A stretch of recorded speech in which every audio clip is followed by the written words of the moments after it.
Hey, greetings everyone. Richard Cameron here. You know that because you're on this video. Indeed. Trust this finds all well. Drop me a note. Say, yeah, I'm well. No, I'm not. Whatever's going on. Just life is grand. As I said, what are the three principles of life? Time, money, health. Time, money, and health. All three, the triumvirate, come together. That is the pyramid of life, regardless which way it turns around. Time, money, and health. That's the deal. Anyways. Yeah, so I've sort of come to a little bit of an epiphany. Hopefully we have, and we re-examine some of the things that we say and the way that we've been and the way that we perceive things. And literally, the epiphany is this. If you've ever seen me like talking, on stage or in a Zoom conference or such, one of the things that I often talk about is most people are on a collision course with personal disaster.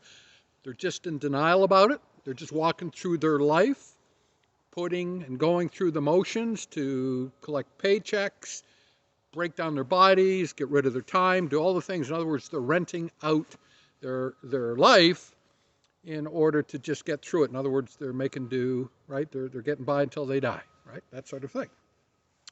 And then I went, whoa, wait a minute. Maybe it's not the thing that they're in denial about it.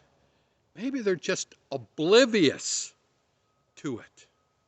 Oblivion is one of those things that give us at least a degree of peace, that if we're not actually confronting the things that are really going on around us, in other words, we're in that mode of just seeking comfort rather than growing and banding and expanding, right? Instead of going through the process of kind of squeezing out that comfort zone, because it's only outside that comfort zone that growth exists, like I was talking about before, running up Mount Humphreys there, Flagstaff, Arizona, going up in altitude and realizing that up until the time in which we kind of hit that point in which, wow, this is tough, this is getting tough, then we could really embrace that and say, yeah, now this is a zone where we're getting better, right? Lots of examples of that, but I remember sharing that with you before with an Olympian, Ed Mendoza, and myself, really working hard that one day. Anyways, I got another story about that. Run up the top of there and then finally down to the bottom of the Grand Canyon, but that's a different day, different story. The thing being is this, most of us are on a collision course with personal disaster, except we are oblivious to it. And it reminded me, and what I was reminded of was when I was on a little bit of a runabout, was a lesson I learned a long time ago from somebody that just really woke me up. And it was a case where I'd arranged for a company. I was doing this work with this crazy Egyptian guy with some neat technology at the time, during the dot-com era, like late 90s, right in that. And so to go to the next level, needed to have some additional capital infusing. The original seed capital folks had come in, they invested their money, they'd seen things grow, technologies, implemented, and things were growing and building. And I arranged for this one person to come in. His name was Hank, and I'd gone through just some preliminary things with him, and he was like intrigued and say, yeah, if this is what I think it is, that yeah, I'm in. I've got, somewhere around 2 million thereabouts. I said, great. So we got together in a boardroom. It was him, it was his right-hand person, who I think at the time had something to do, like maybe a founder or kicked off or implemented 1-800-CONTACTS, but it was him, those two guys. It was the founder of this company, this crazy Egyptian, and Dan, who was this controller / financial officer, and myself. We're in this room. We went through the things. I did a quick presentation. He asked some questions.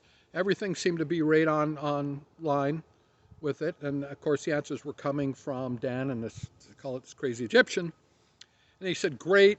He said, this is what I think I'm prepared to do, but of course I need to go through a few things from the standpoint of diligence to make sure that what we're saying is in line with reality. And I remember that time saying that the person who was at the end of the table there, the crazy Egyptian, he got up, he excused himself, he opened the door to the conference room, and I looked over and I just watched him almost jog. And this guy didn't jog, I'm telling you. He was a mess physically. Kind of across this bullpen area, where there's cubicles set up, and his office is in the far corner of there, sort of jogged and shuffled, and whatever he did to get over there, went over there, closed the door and locked it, never to be seen. Wouldn't come out. All of a sudden, we just sort of waited and said, what's going on, and all of that. I remember Dan got up and he walked across and knocked on the door. And I don't know, there's a little bit of conversation, doesn't matter. He didn't come out. And the bottom line is that concluded the meeting.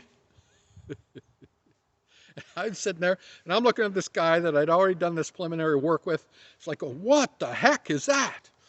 Anyway, so that was it. I packed up too. I went home. Next day I came in, just trying to figure out what's going on. And Dan, the guy I was with, the financial guy, said, hey, can I see you for a minute? Richard came in and he said these words. He said, just because something happens doesn't mean it's real. What the hell does that mean? Just because it happens, something happens doesn't mean it's real. Well, what that really meant was, listen, I've got the relationships with our current, call it seed capital folks. Software has this Egyptian's got this relationship, what's going on. So it doesn't really matter what you saw, what happened, what took place. It's not going to be real to the people. It's there. And it's like, well, now isn't that interesting? Isn't that interesting? Big, big lesson. And of course, we see that more and more today, don't we? This interrelationship between political parties and the media and people's agendas and all that sort of thing, you know. Never mind over here, my sister or my mother and my brothers were paid all this money from this charity that we're funneling money to. Hey, listen, you know, just because it happened doesn't mean it's real, and we're not going to let you prove that it's real, so forget it, right? In other words, suspend critical thinking, suspend your own thought. What's that have to do with owning your life? Your position. It's got everything to do with it because most people, again, are looking for validation or verification outside of themselves, really, instead of realizing and sitting back and speaking with the people that are actually successful or actually doing or actually making things happen, are really showing people a pathway to owning their life, directing their dash, right? The whole thing of time, money, and health. How do you get those three things back? Your boss is not letting you get those three things back. They're just not.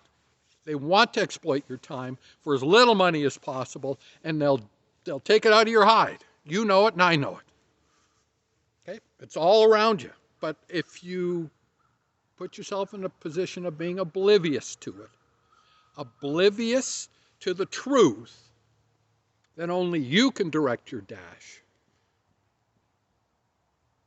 Once you decide that you're going to take those blinders up and look around and saying, I might be uncomfortable, I might need to invest some time and learn a few skills in order to start to take back my time, raise additional capital for myself, in other words, have more money in a real sustainable way, and make sure that my health is on a positive trajectory rather than negative. The three things combined. You decide to do that, then the oblivion starts to dissipate, and the way that you look at things in the world becomes something that makes you feel much more ready to deal with the next chapter of whatever else is presented to us on the planet. So time, money, and health. Most people on a collision course, a personal disaster, and they're just oblivious to it. Not in denial. Yeah, a few people will be in denial. But for the most part, just oblivious to it. Just not paying attention. Just not looking around, not looking at the examples of life. Yeah, it's not bad. It's not bad. I'm just saying that if you decide that you want to direct your dash, if you decide that the three aspects of life of time, money, and health that provides now the resources to be able to expand your interests, your influence, if you decide that that is something that you actually want to know more about, then pay attention. Okay? That's it. Everything else is good from here. And I'm just going to sign off for the day. And that's the best way to say goodbye, right? Take care. Be well. Bye-bye.